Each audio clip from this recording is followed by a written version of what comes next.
My name is Felix Schrodinger, and I don't get jokes. I have a sense of humor, but I don't get jokes. Especially if someone is the victim of the joke, and especially if I'm the victim. And by the way, I have a cat. And like all cats, she likes to climb into crates, and actually into all sorts of containers and confined spaces. I have no idea why. It's just a cat thing. I think you may have heard of Schrodinger's cat, although you may be a little unsure of what that means. Schrodinger, the famous one, not me or my grandfather, was a physicist. He gave his name to a thought experiment in which he placed an imaginary cat in a box with a mechanism that may or may not have killed the cat, depending on a random subatomic event. We only find out if the cat is alive or dead by opening the box.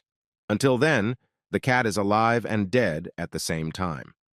How you interpret this mental experiment leads to deciding whether or not we live in a multiverse. So at least from a physics perspective, it's a pretty big deal. Joking often serves as a cover for aggression. By lashing out at the joker, you'll hear, "Don't you get jokes? I was just kidding." Have you lost your sense of humor? And many other variations on that theme. I worked hard at university because I knew my parents were struggling to help with my studies while other kids were having fun, and so I became the center of pranks from rich kids who saw my passion as a kind of coded criticism. This goes some way to explaining my allergy to April Fool's Day.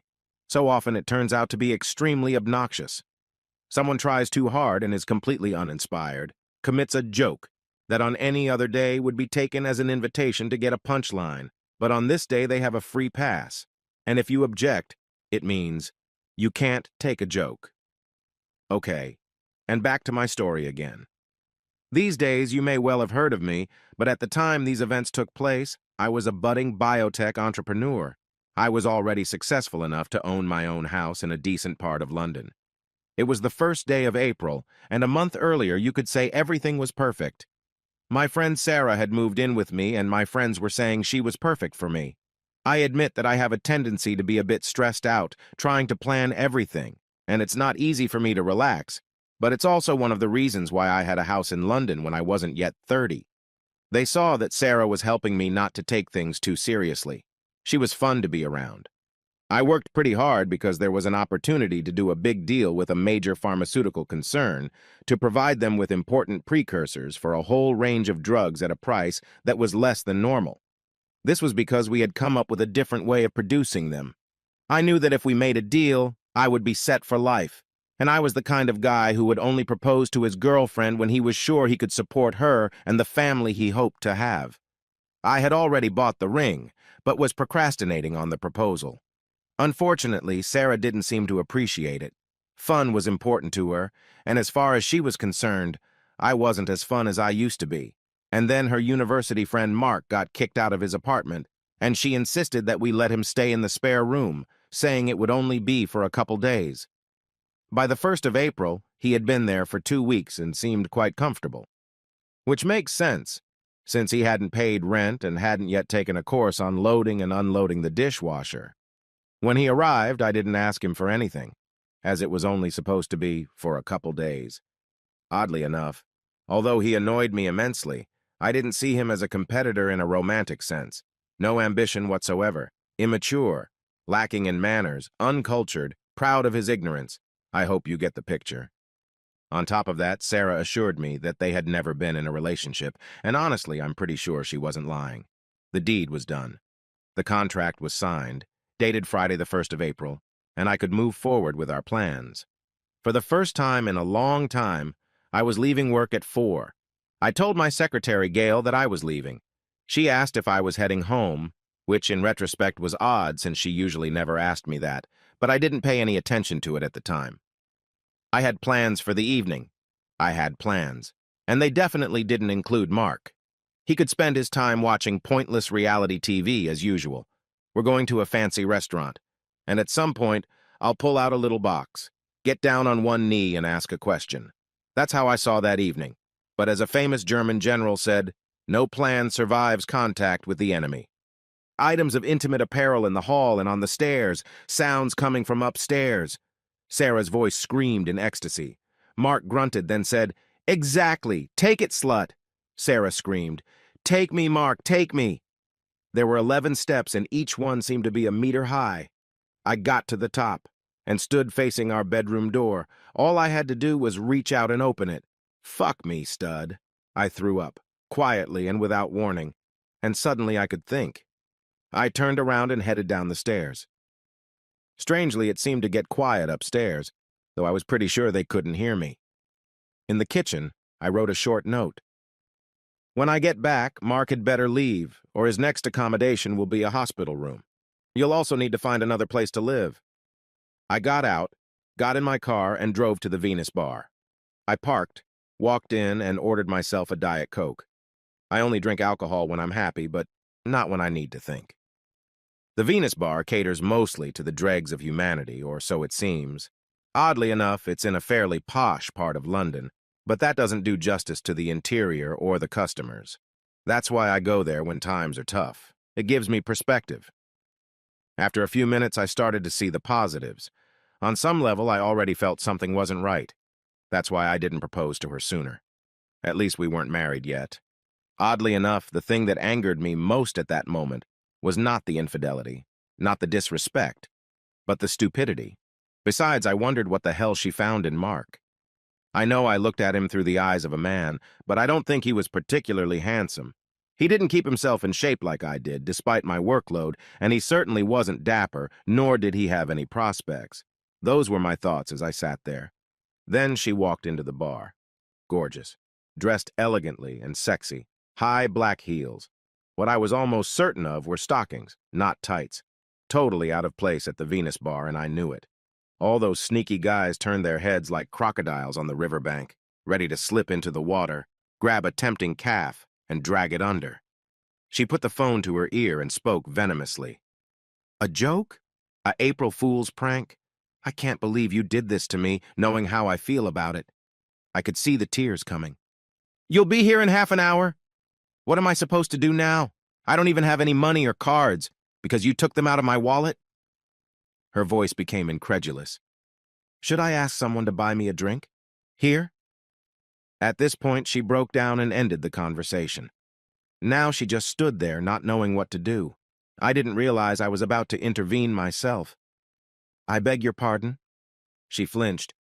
I couldn't help but overhear your conversation, and I have a suggestion. She turned and looked at me with understandable suspicion.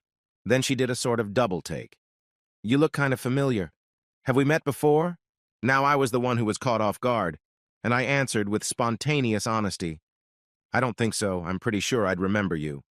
You're beautiful. She blushed slightly, and before she could respond, I added, I'm Felix Schrodinger. She smiled, and it was the most charming smile I'd ever seen. Wow, I see. I saw your picture today. You're the owner of Mendel's Garden, aren't you? My editor wanted me to find out if you got that huge contract everyone's talking about with Paradise Pharmaceuticals. I was amazed that I was getting so much attention. I'm April Fuller. I just started at the Financial Times, kind of on probation. I was glad she was at least open to talking to me. I was going to suggest you stop by the Regency Hotel bar next door. It's a little more decent than this one, and then you won't be here when he shows up. She smiled, but then got a little concerned. As you may have heard, I don't have any money with me. I laughed. Well, it just so happens that after signing a certain deal today, I can afford to have a couple drinks. April grinned and nodded. I turned to the bartender, put a 10 on the counter, much more than my Diet Coke was worth, and said, keep the change. And when the guy comes in and asks about the lady, just tell him she left with a rich guy in a suit. Can you do that? He winked at us and said, sure. I hope he gets the joke. We went to a neighborhood bar. It amused me that a Venus bar could neighbor a 4-star hotel. The bar at the Regency was perfect for private conversations, and we sat in a semi-closed booth. We ordered coffee. So, Felix, how is it that you find yourself in a place like the Venus Bar, alone, especially when it seems like you have something to celebrate? I realized she must find it strange. Well, it's kind of a tradition for me. When something goes wrong, I go and sit in the Venus Bar and people watch, and I soon realize that my life is so much better than most people out there, no matter what temporary grief I'm going through. I guess it's a kind of therapy. April looked puzzled. I thought you said you made a pact. I laughed mirthlessly. Well, I was on my way home at 4 o'clock this afternoon. intending to celebrate with my girlfriend and maybe even propose to her. At 4:30, I listened to her already celebrating with her ex-boyfriend. I explained what had happened and what led up to it. And then my phone rang. It was Sarah. "I'm sorry, April, but I should probably answer it. She's already tried several times." I took a deep breath and pressed the icon. I put my phone on speakerphone for some reason. I guess I wanted April to know that I wasn't making up what I told her. "Felix, thank God I caught you. It was just a prank. We didn't really do anything. If you'd come into the bedroom, you'd have seen it. I didn't know you'd react like that. Just come back and we'll explain everything." Suddenly, I felt completely calm. There was no more conflict inside me because I had made a decision. For starters, forget the we. Your fucking buddy better be gone by the time I get back. He's been living in my house rent-free for 2 weeks now without even thanking me, unless you count today. "But Felix." "And you'd better get yourself another place soon." "But Felix, you've got it all wrong. It was just a joke. An April Fool's joke." "Not really. Sarah, how about a little thought experiment? Try to imagine telling someone this story and convincing them you didn't do anything wrong. In fact, why don't you try it for real? Tell someone how you were in our bedroom with your ex-boyfriend, making all the noises that accompany passionate sex, but that it was all completely innocent." There was a slight pause this time. "Felix, it's not like that at all." April surprised me by picking up the phone and talking into it. "Hi, Sarah. We can start this experiment right away. I just heard your story and you certainly didn't convince me." Another pause on the other end of the wire. "Who are you?" April smirked. "I'm just a girl Felix picked up at a bar and asked me out for a drink. I guess you could say we both don't get the joke." At this point, I picked up my phone and disconnected. We looked at each other and laughed, and then April said, "You know, Felix, the funny thing is, I feel like she's telling the truth." She looked at me thoughtfully. "I know. I have the same feeling, but I'm sure it doesn't matter." It was clear she understood and agreed, and I was happy she didn't need to explain. "Okay, April. One good turn deserves another. You asked about the contract." She smiled and said, "Look, Felix, I don't want to take advantage of you. Please don't tell me something you shouldn't. Oh, don't worry about it. They've already agreed it can be made public and left it to me. Our company is not listed on the stock market, so there's no problem with stock price manipulation. I was going to wait until Monday to issue a press release, but there's nothing stopping it from being earlier, and the contract itself has to be in the public domain because of EU competition rules." She looked interested. "Give me your email address, April." She did, and I sent her a scan of the signed contract. "Why don't you call your editor and write a note?" Her eyes lit up. "Are you sure about this? I mean, it would really help me." "Of course it would. I'm not going anywhere. Can you dictate a note over the phone?" She nodded. "Then go ahead then." She called the editor. "Hey, Reg, it's April. You asked me to look into the Mendel's Garden deal." She put it on speakerphone. "Okay, do you have anything?" "Yes, I can confirm that the contract was signed today for 3.2 million euros. I think having years of experience meant he was careful. Sounds like fun, April, but do you have any proof? Maybe someone's just playing games here." "No, I have an impeccable source. I just sent you a scan of the contract." A very brief pause followed. Then it came back, and his voice sounded a little concerned. "Well, it looks authentic, but how did you get it? I mean, there could be legal problems." At this point, I picked up the phone. "Hi, Reg, this is Felix Schrodinger, owner of Mendel's Garden. We'll send my selfies with April in a minute to prove I'm not an imposter and everything's okay. I was going to wait until Monday to break the news, but we met by chance and April talked me into giving her the details. We asked the waiter to take a picture of us at the table, and we sent the photo to her editor. She then dictated her story over the phone, which took surprisingly little time and impressed me with how she was able to organize her thoughts and construct a coherent article without pen and paper. Intelligence can be very sexy. As she finished, she laughed and said, "Well, things are definitely looking up. I'm feeling much better." Just at that moment, her phone rang. Dan's name appeared on the screen. Shit, I guessed it was her boyfriend. After hesitating a bit, she picked up the phone and put it on speakerphone as well. Cell phone rings. "Yeah? Hey, babe, where are you?" At the bar, having a drink like you suggested. Okay, tell me where it is and I'll come and get you. No, you won't. What do you mean, baby? Are you mad at me? It was just a joke. Oh, I'm not mad. Anymore. I'm having a great time with Felix. Who's Felix? Oh, I realize you're just messing with me. No, Dan. Felix is a lovely man who took me to a much nicer bar and bought me a drink. And now my birthday is starting to feel good. Wow. So it was her birthday. He did this to her on her birthday? April 1st. Her parents named her April, and I thought I was the one who had it bad. Hey, babe, I realize maybe I went too far this time. Just tell me where you are. His voice was starting to sound a little whiny. I picked up the phone. Hey, Dan, it's Felix.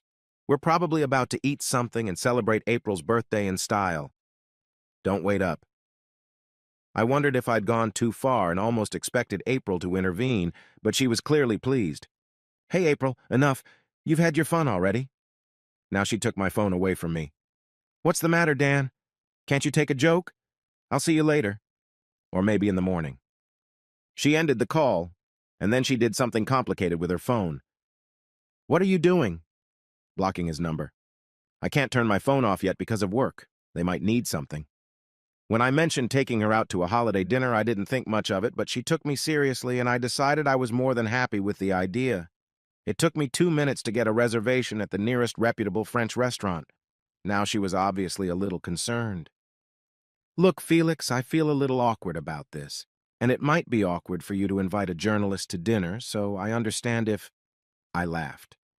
How about I just invite April, a smart and interesting woman I'd like to get to know better, to dinner, and in the interest of full disclosure, she's also quite attractive and dressed incredibly sexy, and if you're not happy with that, I'd understand if... Now she laughed. In that case, I'd love to go to lunch with someone who knows how to be smart and sensitive without being a wuss. And in the interest of full disclosure, he is also a cliché, tall, dark-haired, and handsome stranger, and he looks very good in a suit. So lead on. As I entered the restaurant with April under my arm, I couldn't help but notice that many men's attention immediately focused on her. It might have been a more posh clientele, but the reality was little different from the scruffy guys at the Venus bar. The food was great, even if the waiter was a little pretentious, but it didn't matter as we both felt the same way. We were seated at 7 and suddenly it was 10. We talked so casually and laughed so freely, and then it became clear that while they were patient, but they needed a table. Our hands made involuntary contact more than once during the evening, and more often I caught myself looking into her beautiful blue-green eyes and physically reacting to the way she modestly lowered her eyes and then raised them again and even bit her lower lip once or twice, which I was sure was not intentionally seductive, but all the more arousing because it was unconscious.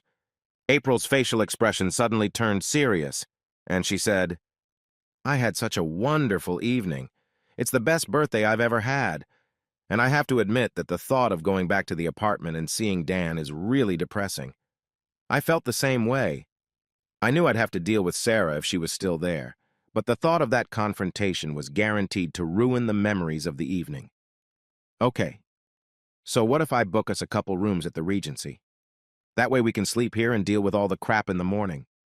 I hoped that by emphasizing the 2-room aspect, she would realize that I wasn't trying to force myself on her. We had just left the restaurant when she suddenly stopped on the sidewalk and pulled me to her. Looking into my eyes, she said, You're not going to stay with Sarah, are you? I didn't even have to think about it. God, no. Good. And I was done with Dan. I wondered where this was going, starting to feel the stirrings of something I couldn't yet identify, but which made me feel much more alive than I had in a long time. But Felix, you've already spent more than enough money. I wanted to object, but she continued, So let's save money and get just 1 room. I think my smile said it all. Then she put her arms around my neck and pulled me to her upturned face, saying, And I think it's time for me to get the birthday kiss I've been dreaming about all night. Since the invention of the kiss, there have been 5 kisses that have been considered the most passionate, the purest. This one left them all behind. Neither of us had words for how we felt. We walked to the hotel in silence, my jacket thrown over her shoulders to protect her from the evening chill, and I wrapped my arms around her. At the hotel front desk, April didn't feel the need to keep distance between us, rather proudly showing with her body language that she was with me. I splashed out on a rather luxurious room. Why not? I had just signed a contract worth millions. At first, we just looked around like children in a fairy tale. Then I turned to April and said, "I know it's your birthday today, but can I unwrap my present?" Suddenly, a little embarrassed, she nodded. I took my time. First, I just took my jacket from her. Then I stepped back a bit to look at her in the exquisite dark green dress. The material looked and felt like silk. "You look so ravishing, so beautiful and so sexy. I can't believe this is happening." She smiled shyly, not knowing what to say, but clearly enjoying the compliment. I didn't speak up, but I thought Dan really screwed up. He would never find another woman who could match April. I then walked over to her and stood behind her. I let the dress fall to the floor at her feet. Perhaps it really was silk, as it behaved almost like a liquid rather than a fabric. "I really hope you like neck kisses, April, because I'm going to kiss you." I felt her flinch. "I love neck kisses, but I think you can kiss me anywhere." I kissed her neck, enjoying how soft and smooth and warm it felt under my lips. "April, everything you said tonight was so smart, so true, so funny, and completely fair in every way. So please don't ruin it now by saying something stupid. Your breasts are perfection itself, and by the time we're done, it might hurt a little bit." "Get out of your shoes, April." The truth was that I loved seeing her in stiletto heels and stockings, but her feet must be sore after an evening spent in them, and I wanted everything just for her pleasure. She did as I asked and stood before me in stockings, garters, and black lace panties. She clearly wasn't an expert at wearing such lingerie as she fastened the stockings over the panties, but strangely enough, I found it cute. Maybe it even meant that I was the only man who undressed her while she wore stockings. When I was younger, I'm sure I wouldn't have managed it without messing it up. But I took my time, and soon she was standing there in just stockings and a garter belt. I had never seen a sexier sight in my life. Now April spoke. "Felix, I don't think I can undress you quickly, and I desperately need you. Please get undressed as soon as possible. I need you." She didn't have to ask me twice. For a while, we just lay next to each other, too exhausted to do anything more than give each other tender caresses while looking into each other's eyes. We were going to shower, but we ended up falling asleep, sweaty and smelling strongly of sex. I barely had the strength to pull the blanket over us and turn off the nightlights. In the morning, we showered. We had sex in the shower. Then I asked for breakfast to be brought to the room, and we spent a decadent time feeding each other in bed, which turned out to be pretty messy, and my conscience made me leave a big tip for the cleaners. When she turned on her phone, she had several messages from her editor. Her scoop had made the front page and been printed under her name, and she had been given a permanent position. The last message made us both laugh. It was from Reg asking if she could talk me into an interview. We then split off in different directions to attend to the less pleasant business that awaited us, but already happy in the knowledge that we would see each other in the evening to celebrate April's promotion. I got home at 11:30 that morning. I wondered if I would have to physically evict Mark, but as it turned out, he was gone. I walked in and found Sarah sitting at the dining room table in the living room sipping coffee. She didn't look too good, and it occurred to me that despite making love to April for so long, I may have slept more than she did. "Thank God you're here, Felix. Now we can work things out." I went and poured myself some coffee. At that moment, it dawned on me that I couldn't remember her ever making or pouring coffee for me. I walked over and sat down at the table, settling in at the opposite end. "Where were you last night, Felix?"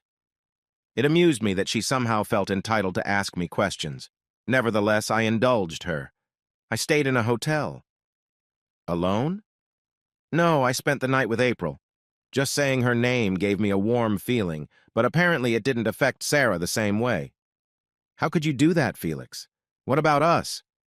I tilted my head slightly to the side, as if examining a particularly exotic bug. "Sarah, I think the we ended yesterday, or rather a little after 4 o'clock. She looked at me disappointedly. "But I told you, Felix, it was just a prank. If you had opened the door—" She really didn't understand. "Sarah, you know the whole Schrodinger's cat thing?" She looked at me, not understanding what was going on. "Yes. Of course you explained it all to me, how you opened the box to see if the cat is alive or dead, but I don't see what that has to do with the case.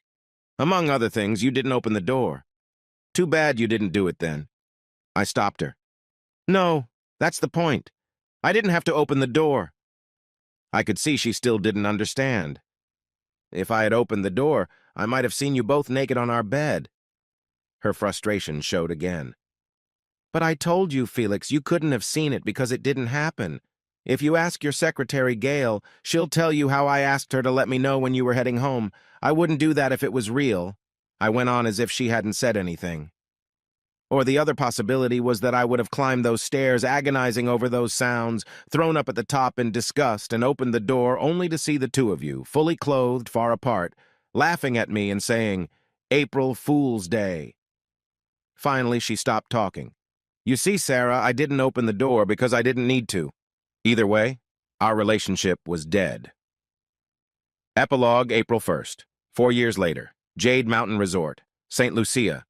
I've just watched April emerge from the infinity pool, silhouetted against the sunset. She's expecting our first child, and the bump is just starting to show. We've gotten into the habit of leaving at the end of March and returning in early April without telling anyone where we're going. I am too young to retire, even though I can easily afford it. Now I only work when I want to, and I look forward to being as involved as possible in raising our children. I recently learned from a friend at the time that I was probably the only person who believed Sarah when she said she hadn't slept with Mark. Even her own mother didn't believe her. I guess you could say it was a joke on her, but I don't think it was funny to her.